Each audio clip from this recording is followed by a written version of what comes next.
Comme tous les pieds noirs, nous sommes des sangs mêlés. De Malte, de Napoli, exactement Procida, la petite île dans la baie de Naples, et de Gandia en Espagne. Donc finalement, entre mes trois origines, j'ai pas une goutte de sang français dans les veines.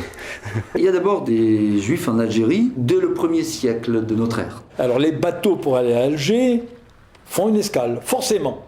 Ils ne peuvent pas faire Marseille-Alger. Donc ils font une escale à Mahon.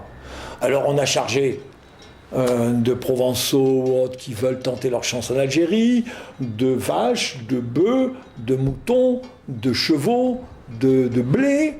Et puis il reste quelques places, alors on enfourne les Mahonnais. Et c'est pour ça que les Mahonnais débarquent en Algérie en nombre. Et on pourrait dire que c'est des travailleurs émigrés clandestins. D'ailleurs, ils ne font pas partie de la colonisation officielle, avec l'armée française qui encadre, qui vend les terrains, qui oblige à planter dans d'arbres. Bon, eux, ils sont obligés de se mettre dehors, en dehors de la porte de la ville, Bab el Oued, la porte de l'Oued. Lorsque l'on regarde les papiers de nos grands-parents, c'est marqué los braceros, donc c'est-à-dire les gens qui savaient travailler de leurs bras.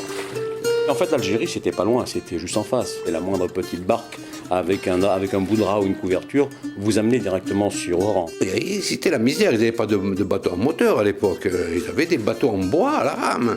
Ils ont suivi la côte et ils ont abouti à Mezalkébir. Il y avait même une anecdote qui disait qu'on les appelait les caracoles, ça veut dire escargots, parce qu'ils marchaient avec un grand bout de bois où ils suspendaient leur fardeau. C'était parti de Malte parce que autrefois les familles maltaises avaient toutes un minimum de 10 enfants. Mes parents et mes grands-parents paternels venaient d'un village de Castagnic en Corse et qui s'appelait Noval.